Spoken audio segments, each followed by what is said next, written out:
City Union Bank all in one ஆப்ல இருந்து video KYC மூலமா வீட்ல இருந்தே பேங்க் அக்கவுண்ட் ஓபன் பண்ணலாம். வீடியோ கால்லயே வெரிஃபிகேஷன் முடிஞ்சிரும். City Union Bank. தென்சென்னை மத்திய மாவட்ட கமிட்டியின் சார்பாக பெருந்தலைவர் காமராஜர் பிறந்தநாள் விழாவும் இந்திய அரசியலமைப்பை பாதுகாப்போம் என்ற நிகழ்வும் நம்முடைய அருமை நிர்வாகிகளுக்கு அடையாள அட்டை வழங்கும் விழாவும் இந்த விழாவிற்கு தலைமையேற்று நடத்தி கொண்டிருக்கின்ற எங்களுடைய தென்சென்னை மாவட்ட தலைவர் வழக்கறிஞர் ஆற்றல் மிகு திரு MA முத்தழகன் அவர்களை, முன்னிலை வகித்துக் கொண்டிருக்கின்ற ஈகை கோகுலகிருஷ்ணன் அவர்களை, செஞ்சி முத்தமிழ் மன்னன் அவர்களை, கிண்டி கண்ணன் அவர்களை, டிநகர் ஏழுமலை அவர்களை, வடபழனி பாபு அவர்களை, குடந்தை ராஜமாணிக்கம் அவர்களை, விருகை ராஜபாண்டி அவர்களை, வரவே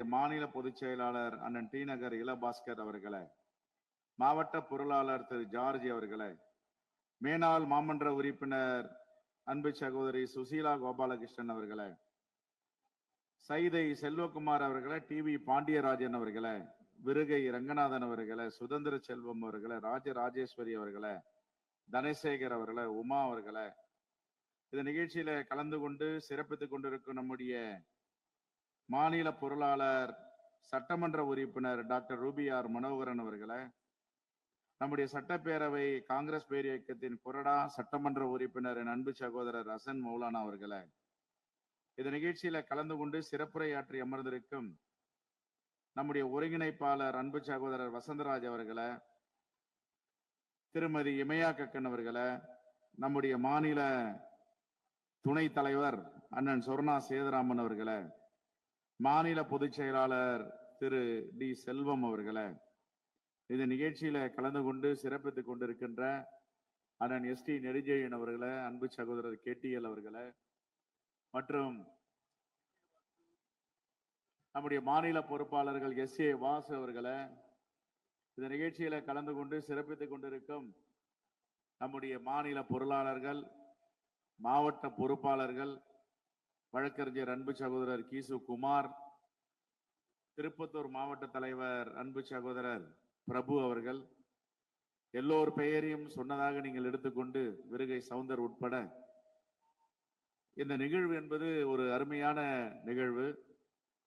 நாங்கள் கொஞ்சம் தாமதமாக வந்தோம். இன்று வைரமுத்து அவர்களின் திருக்குறள் மறை வைரமுத்து உரை என்ற தலைப்பில் மாண்பு முதலமைச்சர் அவர்கள் புத்தக வெளியீட்டு விழாவில் கலந்து கொண்டோம்.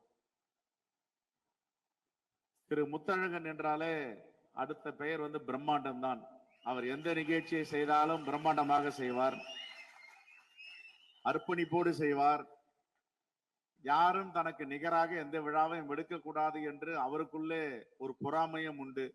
என்னை யாரும் விஞ்சிவிடக் கூடாது, நான் தான் உழைப்பில் விஞ்சியவனாக இருக்க வேண்டும், அன்பில் விஞ்சியவனாக இருக்க வேண்டும், ஆற்றலில் விஞ்சியவனாக இருக்க வேண்டும், எல்லாவற்றிலும் விஞ்சியவராக இருக்க வேண்டும் என்று அவர் பிரம்மாண்டமாக செய்யக்கூடியவர், அர்ப்பணிப்போடு செய்யக்கூடியவர். பொங்கல் விழாவாகட்டும், இலக்கிய விழாவாகட்டும், இளைஞர் காங்கிரஸ் உடைய விழாவாகட்டும், அது எந்த நிகழ்வு என்றாலும் ஒரு பிரமிப்புக்கு உரியவர் தான் நம்முடைய ஆற்றல் மிகு மாவட்ட தலைவர். இந்த கட்சி அவரை பெறுவதற்கு என்ன தவம் செய்ததோ தெரியவில்லை.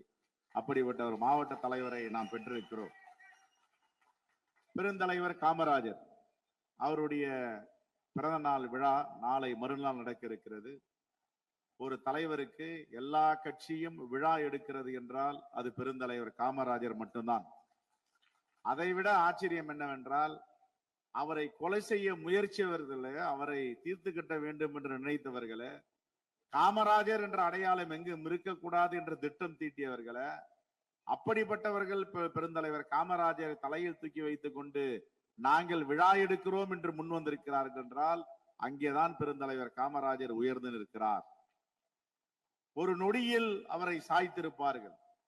சுதாரித்துக் கொள்ளவில்லை என்றால் புதுடெல்லியில பெருந்தலைவர் காமராஜர் இருந்த அவருடைய குடியிருப்பில் அவரை தீ வைத்து கொளுத்துவதற்கு முயற்சி செய்தார்கள்.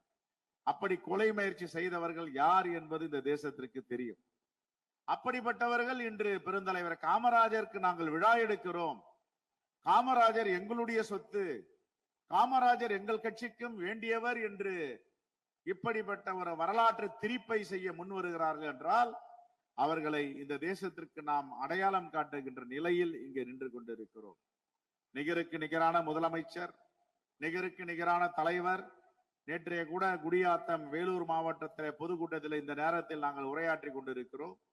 பேசிய தலைவர்கள் எல்லாம் பெருந்தலைவர் காமராஜர் என்னென்ன இந்த மாநிலத்திற்கு திட்டங்களை கொடையாக கொண்டு வந்தார், அவருடைய திட்டங்களில் இன்று ஏதாவது ஒன்று தோல்வியடைந்து விட்டது அல்லது பழுதடைந்து விட்டது என்று யாராவது சொல்ல முடியுமா? சாத்தனூர் அணை இன்றும் நிமிர்ந்து நின்று கொண்டிருக்கிறது. இந்த சாத்தனூர் அணை கட்டி எவ்வளவு ஆண்டுகள் ஆகின்றன, இன்னும் தலை நிமிர்ந்து நிற்கிறது. ஆனால் அதற்கு பிறகு 1000 கோடி 500 கோடி என்று கட்டிய அணைகள் எல்லாம் காணாமல் போய்விட்டது. குஜராத்தில் கட்டிய அணை 100க்கும் மேற்பட்டவர் உயிரிழப்பு. இது எல்லாம் எதை காட்டுகிறது? பெருந்தலைவர் காமராஜர் என்று ஒரு முதலமைச்சர் தமிழ்நாட்டில் இருந்தார், ஒரு மாபெரும் தலைவர் வாழ்ந்தார். அவருடைய திட்டங்களை நீங்கள் தமிழ்நாட்டில் போய் பாருங்கள். இந்தியாவில் இதற்கு நிகரான திட்டங்கள் ஏதாவது உண்டா என்று தமிழ்நாட்டு மக்களை தலைநிமிர செய்த பெருந்தலைவர் அவர்கள்.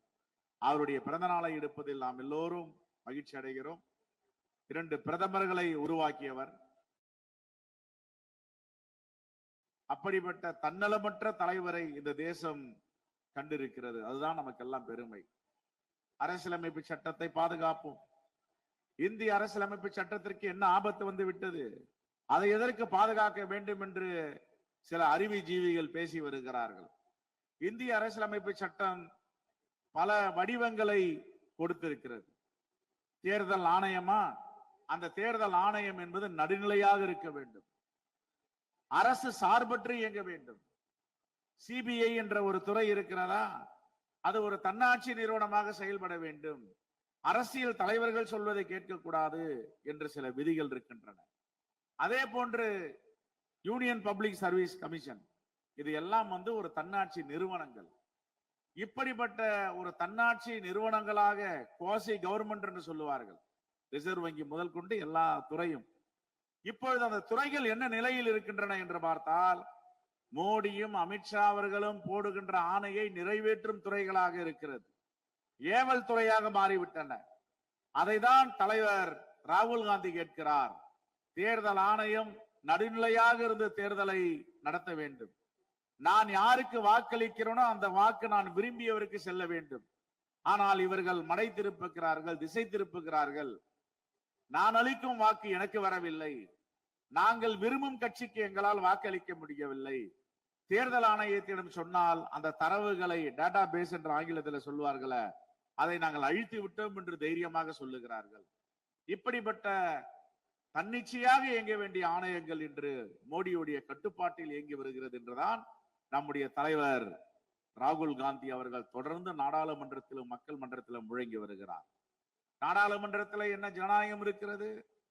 ஏற்கனவே 545 இருக்கைகள் இருக்கின்றன. இப்பொழுது 1000 இருக்கைகள் கொண்ட நாடாளுமன்றத்தை கட்டி இருக்கிறார்கள. எதற்காக இந்த நாடாளுமன்றத்தை கட்டி இருக்கிறார்கள்? மக்கள் தொகை கணக்கெடுப்பு நடத்தவில்லை, சாதிவாரி கணக்கெடுப்பு நடத்தவில்லை.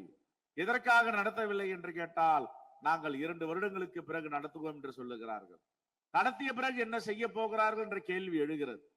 வட மாநிலங்களிலே உள்ள அவர்களுக்கு சாதகமாக இந்துத்துவ கட்டமைப்புகளை கழகத்தின் மூலமாக வலுப்பெற செய்து அந்த மாநிலங்களுக்கு கூடுதலாக நாடாளுமன்ற உறுப்பினர்களை கொடுத்துவிட்டு, தென் மாநிலங்களில் தமிழ்நாடு, கேரளா, ஆந்திரா, தெலுங்கானா, பாண்டிச்சேரி போன்ற மாநிலங்களை குறைத்து விட்டு இவர்கள் எங்கு வெற்றி பெற முடியுமோ அங்கு வெற்றி பெறுவதற்கான திட்டங்களை தீட்டி வருகிறார்கள்.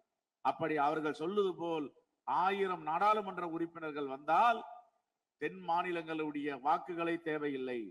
தென் மாநிலங்களுக்கு பாஜக எங்களுடைய வாக்குகள் அவர்களுக்கு தேவையில்லை என்ற நிலை ஏற்படுகிறது. இதைத்தான் எதிர்க்கிறோம்.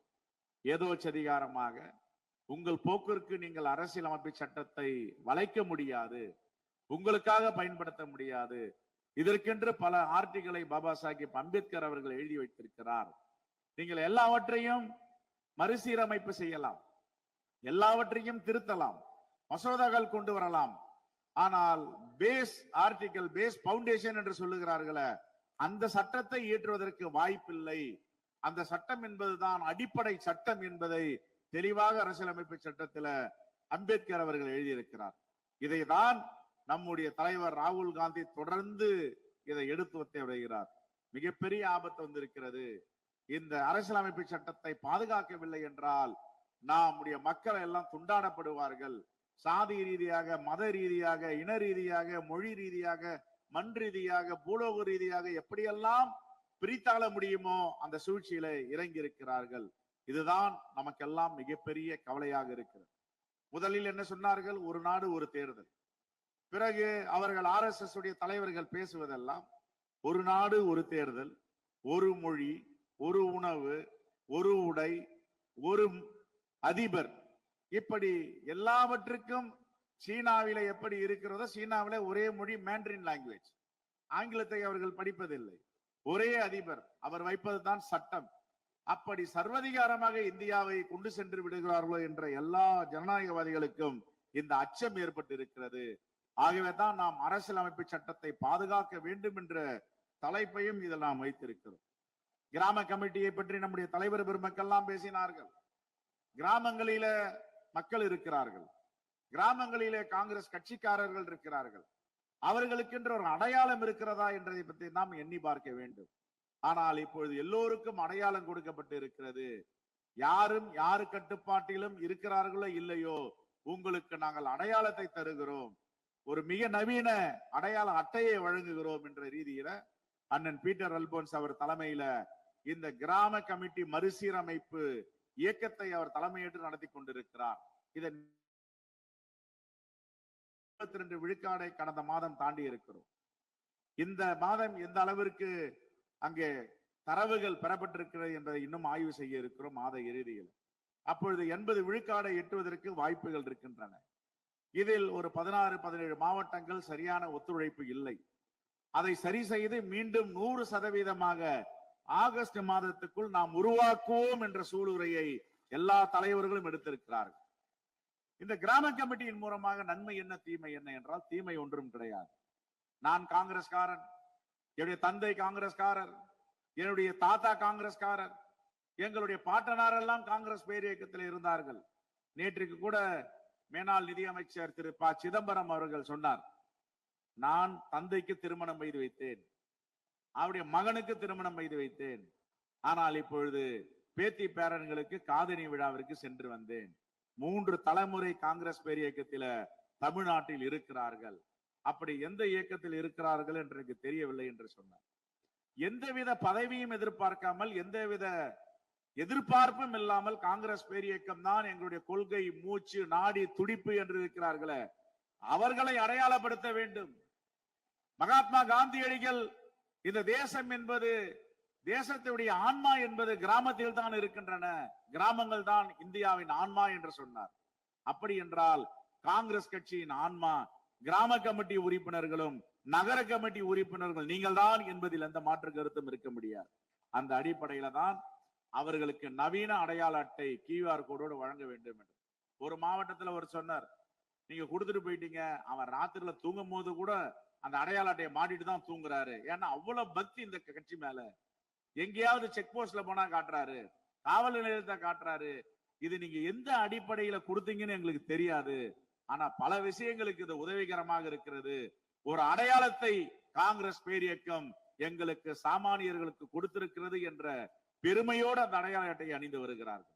ஆகவே இந்த நம்முடைய திட்டம் என்பது, நம்முடைய செயல்பாடு என்பது காங்கிரஸ் பேரியக்கத்தின் வளர்ச்சிக்காகவும், எல்லோரும் அரசியல் அதிகாரம் அதை பற்றி பேசினார்கள், தொகுதிகளை பற்றி பேசினார்கள், எல்லோருக்கும் அந்த ஆசை இருக்கிறது.